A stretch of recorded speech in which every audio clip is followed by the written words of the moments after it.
show for you guys, so we're just going to get right into it.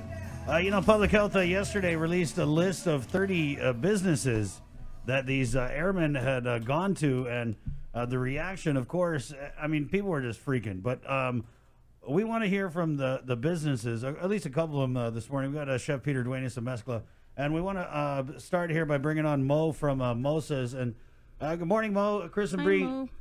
Good morning. How are you guys doing this morning? I just want to preface this by saying we're totally not doing this interview for Lamberger, and not at all. But if one should happen to come our way, you know, it's in our culture to accept it. Oh my goodness gracious! Let's just start at the beginning, Mo, because I guess the first question I had was your restaurant notified by Public Health that it was one of the spots where these airmen had gone to? I think was it pickup for you guys?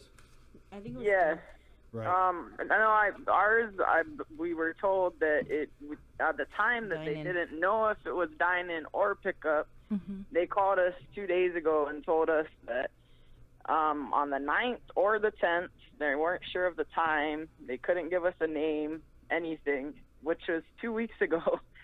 And I kind of got upset. I was like, you know, we've been following protocols from the beginning. We've been really safe. I have a lot of employees and, you know, customers that come in here that are like family and friends. And I felt like they were all jeopardized because we weren't notified sooner. Right. And, you know, and to be fair, Mo, I think part of it was that since these airmen obviously are now being held in isolation at Anderson Air Force Base, we had the public health contact trace lead on the show a few days ago, and she said there were problems with them conducting the investigation because they didn't have access to the airmen. So what's happening is the military public health is interviewing the airmen, and then they're taking the information that they get from them and then giving it to our public health. So, you know, the lead investigator really sounded frustrated with the whole process. And I guess just your reaction, though, when it went from that phone call where they were telling you that somebody had been there on a day, no name, not really a lot of info, to your restaurant being put on a list and released to the public. What was your reaction when you saw that? Because, I mean, I the public was freaking, but, you know, I was getting a lot of calls from some restaurant owners. Well, my first reaction was like, we need to let the public know, you know? And I need to let my employees know. And I called Public Health right away because they actually talked to one of my managers. And I was asking them, what should we do? Should we shut down? Should we all go get tested right now? Like, what is the protocol? And they said, well, it's been 2 weeks, so it's not likely you guys have it if you guys haven't had any symptoms and stuff. But I was still really nervous and scared, so we've been sending all of our people every day to go get checked. That's good. That's good. So we found out, and so far we got 2 people yesterday that said that they got their results back, and they have been really on top of giving results back fast because I explained, like, listen, we can't be shutting down for like another week or something until you figure this out. Like we've been struggling. All the businesses have on Guam, and this just sets it back so much more, and I don't think these guys realize what they did, you know. So in terms of patrons that may have visited your establishment, did you have a lot of people that came through on the day that they indicated to you? You know, it was 2 weeks ago, and I can't even really remember it totally, but we've been following protocol from the beginning, and we've only been able to have 50% capacity. Well, in the beginning, it was just pickup, you know, to-go orders. But now, then when they came out with the 50%, I mean, we were following the rules. Everyone was 6 feet. So ultimately, if everything was the way it's supposed to be, no one would have got anything because we were following protocol. Everyone's wearing masks. We're sanitizing the tables. We're doing everything right at Mosa's, I believe.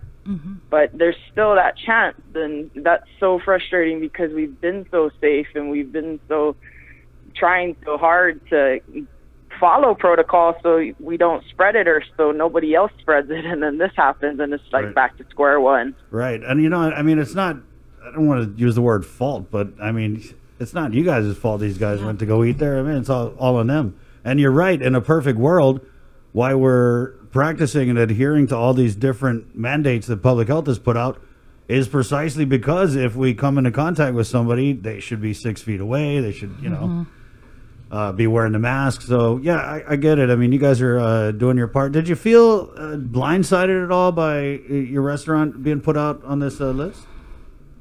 I was very blindsided by it, but the first thing I told Sarah, my business partner, is we need to put out something explaining that we just found out about it, that we didn't know about this for 2 weeks, you know? Because that's the way it seems like it.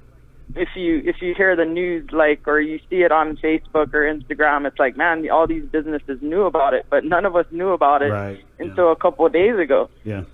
I mean, because you guys don't know these guys from, what's this? You don't know them from Adam. I mean, yeah, how are you supposed to know what unit they're from? Hey, are you supposed to be on restricted movement?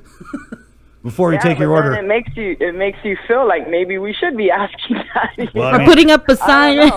Oh my goodness. I mean, public health should really have the authority to police these guys because they're outside I was thinking about it last night. It's like, if you're a member of the military or if you're a member of the military and you're speeding on our road, GPD can pull you over and give you a ticket if you're outside of the base. So the way I see it, if you're quarantining because you're coming here from a deployment or whatever, public health needs to have that authority. Obviously, that's why we're in this situation now, is because they don't have the authority, or they thought that the military had it, or they thought that, when these guys get orders, they follow them. So, yeah, I mean, it's good to know. What are you anticipating for business today, Mo? You think you're going to see an increase? Because I think people are still going to go out and eat, and if they've been to your place and they see that you're doing all the measures. You know, we're so fortunate and lucky because we have such a huge following since the beginning with the food truck, and I had so many friends come in yesterday or call me and just be like, man, this isn't going to change anything, you know. We know you guys are taking this seriously, and so yeah, the numbers have definitely gone down, especially since the military can't come into any restaurants or bars anymore.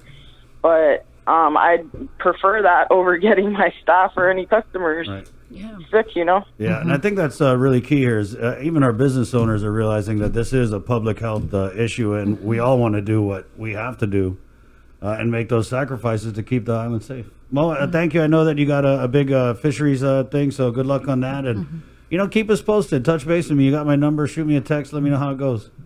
Thank you. I appreciate you guys very much. Have a good day. And we could do a curbside pickup of that. Gotcha. Bree wanted me to ask, okay? Thanks, Mo.